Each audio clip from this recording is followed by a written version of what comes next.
कहानी की शुरुआत होती है हेल्गा नाम की एक बूढ़ी औरत से जिसे भूलने की बीमारी थी। एक दिन उसे अपने कमरे के एसी वेंट से अजीबोगरीब आवाजें सुनाई दी, तो उसने तुरंत ही एनिमल डिपार्टमेंट की टीम को फोन करके बुलाया। जल्द ही फ्रैंक नाम का एक आदमी वहां पहुंचा और उसने देखा कि वेंट में से अजीब सा पानी बह रहा था। खैर फिर फ्रैंक हेल्गा से मिला तो उसने कहा कि उसके कुछ साथी थोड़ी देर पहले यहाँ जाँच करने आए थे, लेकिन अब तक वापस नहीं लौटे। मगर हेल्गा को अपनी बीमारी की वजह से कुछ भी याद नहीं था। और फिर फ्रैंक घर में कीड़े मकोड़ों की जांच करने लगा, लेकिन तभी उसे वेंट से खून बहता हुआ दिखाई दिया। उसने थोड़ा करीब जाकर देखा तो उसके होश ही उड़ गए, क्योंकि वहाँ खून से सनी लाश पड़ी थी जो उसी की टीम के एक साथी की थी। फ्रैंक ने भागने की कोशिश की पर अचानक किसी ने उसे भी वेंट में खींच लिया। ये देखकर हेल्गा काफी डर गई, पर फिर अपनी बीमारी की वजह से कुछ ही पलों में दोबारा सब कुछ भूल गई और बाद में उसे फिर से वेंट में से अजीब सी आवाजें सुनाई दी। फिर हम देखते हैं कि आज से ठीक 4 दिन पहले आसमान से एक आग का गोला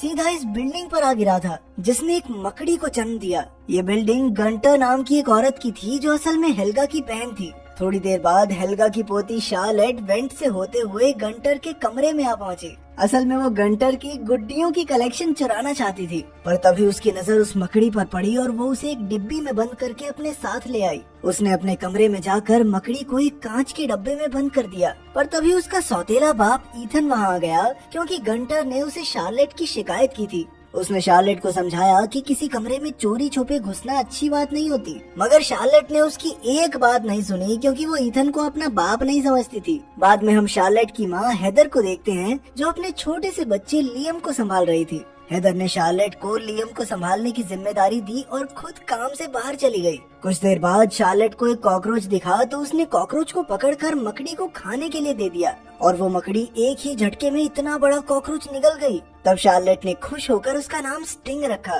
खैर रात को ईथन शार्लेट के कमरे में आया तो उसने स्टिंग को डब्बे में देखा। उसने आज तक ऐसी अजीबोगरीब मकड़ी नहीं देखी थी। तभी शार्लेट ने वहां आकर ईथन का ध्यान भटकाने की कोशिश की, क्योंकि असल में उसे स्टिंग से लगाव हो गया था। खैर ईथन ने उसे बिस्तर में आराम से सुलाते हुए कहा कि वो उससे बहुत प्यार करता है, मगर शार्लेट ने कोई जवाब नहीं दिया। फिर शार्लेट के सोने के बाद स्टिंग अपने आप डब्बे से निकल गया और घूमते घूमते गंटर के कमरे में आ पहुंचा। वहाँ उसने गंटर के तोते को बुरी तरह डरा दिया। फिर अगली सुबह शार्लेट का परिवार अपने कामों में लगा था कि अचानक उन्हें गंटर के चीखने की आवाज सुनाई दी। जब वो दौड़कर गंटर के पास गए तो उन्होंने देखा कि किसी ने उसके तोते को बुरी तरह मार डाला था। सबको लगा कि शायद ये किसी चूहे का काम होगा, पर बाद में जब फ्रैंक ने आकर उसकी जांच की तो उसने कहा कि कोई चूहा तोते को ऐसे भयानक तरीके से नहीं मार सकता।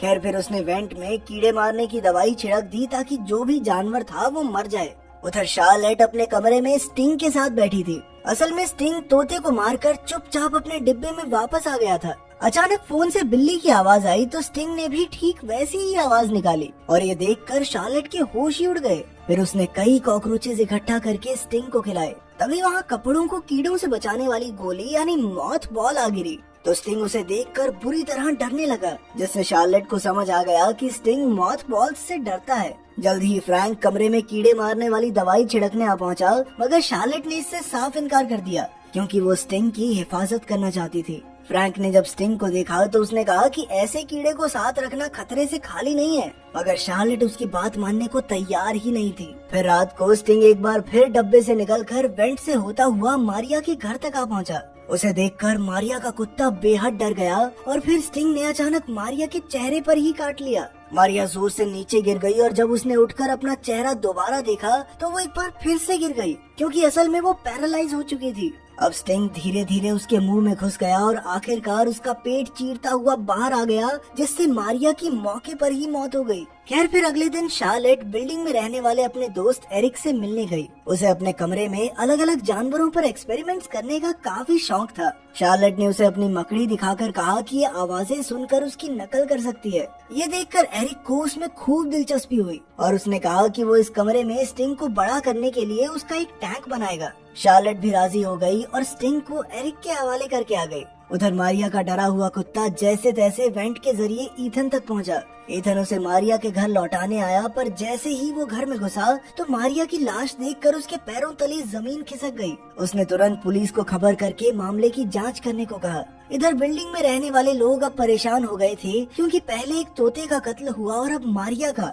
खैर पुलिस के जाने के बाद एरिक ने ईथन को अपने कमरे में बुलाया और उसे बताया कि स्टिंग बेहद खतरनाक है और उसे यहाँ पर रखना सबके लिए मुसीबतें पैदा कर सकता है। एरिक को लगता था कि बिल्डिंग में हुए कत्ल के पीछे स्टिंग ही है। इतनी बड़ी मकड़ी देखकर ईथन तो घबरा ही गया और उसने स्टिंग को एनिमल डिपार्टमेंट को भेजने की जिम्मेदारी एरिक को दे दी। फिर बाद में जब शार्लेट को इसके बारे में पता चला तो वो बहुत ज्यादा गुस्सा हो गई, क्योंकि वो ये मानने को राजी ही नहीं थी कि उसका प्यारा स्टिंग लोगों की जान ले सकता है। शार्लेट ने गुस्से में ईथन से कह दिया कि तुम मेरे बाप नहीं हो तो बनने की कोशिश भी ना ही करो तो अच्छा है। फिर उसने कहा कि काश वो अपने असली पिता के साथ थाईलैंड में रह पाते। इस पर ईथन भी कुछ पलों के लिए अपना आपा खो बैठा और उसने शार्लेट को सच बता दिया कि उसका असली बाप इसी शहर में रहता है, मगर अपनी बेटी से मिलना नहीं चाहता। ये सुनकर शार्लेट का दिल टूट गया और वो फूट फूट कर रोने लगी। इस पर हेदर भी ईथन से गुस्सा हो गई, क्योंकि उसने सच बताकर शार्लेट का दिल तोड़ दिया था। वहीं दूसरी ओर हम देखते हैं कि एरिक ने स्टिंग को एनिमल डिपार्टमेंट को सौंपने की बजाय उसके लिए एक बड़ा सा टैंक बना दिया था ताकि वो उसमें तेजी से बड़ा हो सके। वो इस मकड़ी की शक्तियाँ देखना चाहता था ताकि बाद में वो इसे अपने फायदे के लिए इस्तेमाल कर सके। आखिरकार वो इतना बड़ा हो गया कि वो उस टैंक में भी पूरा नहीं आ रहा था। इसके बाद हम देखते हैं कि गंटर अपनी खोई हुई बिल्ली को ढूंढ रही थी कि अचानक उसे वेंट से मियाऊं की आवाज सुनाई दी। उसने टॉर्च जलाई और सीधा वेंट में घुस गई। अचानक उसकी टॉर्च बंद हो गई और स्टिंग ने उस पर जानलेवा हमला कर दिया।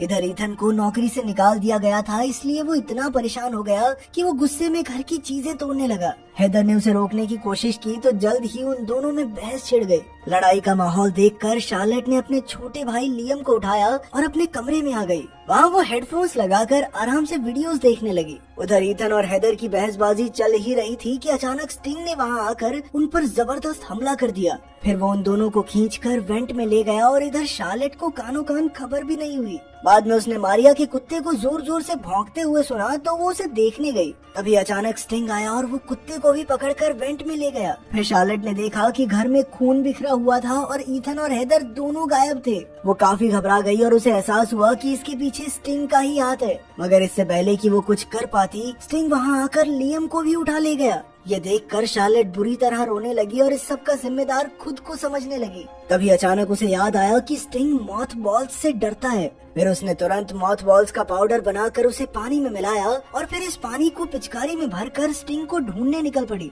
बाद में जब वो एरिक के कमरे में पहुंची तो उसने देखा कि एरिक छत पर मकड़ी के जालों में फंसा हुआ था। फिर वो अपनी दादी हेल्गा को देखने गई तो वो एकदम ठीक ठाक थी। असल में हेल्गा हमेशा अपनी जेब में मॉथ बॉल्स रखती थी, जिस वजह से स्टिंग ने कभी उस पर हमला नहीं किया। फिर शार्लेट ने हेल्गा को एनिमल डिपार्टमेंट का नंबर दिया और उन्हें फोन करके यहाँ बुलाने को कहा। इसके बाद उसने मॉथ बॉल्स के पानी की कई बॉटल्स भर ली और अपने शरीर पर भी ये पानी छिड़क लिया। इसके बाद वो खुद वेंट में घुस गई, जहाँ उसे ईथन के चिल्लाने की आवाज सुनाई दी। उसने देखा कि ईथन भी मकड़ी के जालों में बुरी तरह फंसा हुआ था, इसलिए उसने जालों पर मॉथ बॉल्स का पानी छिड़क कर उसे आजाद किया। फिर जैसे ही वो भागने लगे तो अचानक वेंट टूट गया और वो बिल्डिंग की बेसमेंट में आ गिरे। तभी स्टिंग वहाँ भी पहुँच गया और अब वो शार्लेट पर हमला करने ही वाला था कि तभी ईथन ने तुरंत उस पर मॉथ बॉल्स का पानी फेंक कर उसे भगा दिया। लेकिन फिर जल्द ही उन्हें एहसास हुआ कि वो बेसमेंट में फंस चुके हैं, क्योंकि उनके पास दरवाजे की चाबी नहीं थी। शार्लेट को बहुत पछतावा हो रहा था और उसने कहा कि ये सब उसकी गलती है,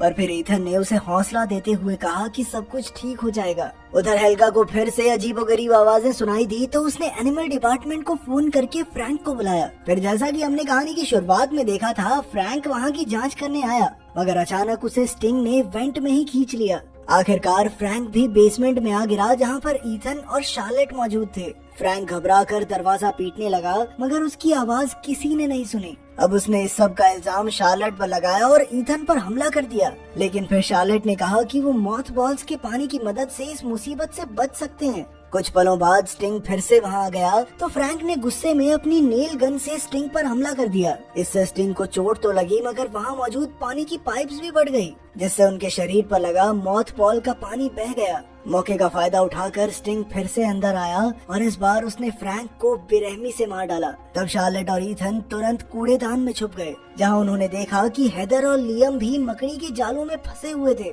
आखिरकार उन्होंने बचे हुए मॉथ बॉल्स के पानी से उन्हें आजाद किया और फिर उनका पूरा परिवार इकट्ठा हो गया। तब शार्लेट को एहसास हुआ कि वो अपने परिवार से कितना प्यार करती है, लेकिन खतरा अभी टला नहीं था, क्योंकि स्टिंग फिर से वापस लौट आया। तब ईथन ने स्टिंग को कूड़ेदान में बंद करके कचरे को मसलने वाली मशीन से उसे मारने का फैसला किया, पर बार बार बटन दबाने के बाद भी मशीन स्टिंग को मसल नहीं पाई। तब ईथन ने अपनी जान पर खेलकर प्लग को दोबारा से लगाया, जिससे उसे जोरदार बिजली का झटका भी लगा। सही मौके पर शार्लेट ने बटन दबा दिया और मशीन ने जोरदार वजन से स्टिंग को मसल कर रख दिया। आखिरकार अब वो सब सुरक्षित थे और शार्लेट दौड़कर ईथन के पास गई और कहा कि पापा, मैं भी आपसे बहुत प्यार करती हूँ। अंत में उन सब ने एक दूसरे को गले लगा लिया, पर फिर हम देखते हैं कि बेसमेंट के एक दूसरे कोने में मकड़ी के सैकड़ों अंडे टूटने के लिए तैयार थे। अगर आपके ऊपर ऐसी मकड़ी हमला कर दे तो आप क्या करेंगे? कमेंट्स में जरूर बताना।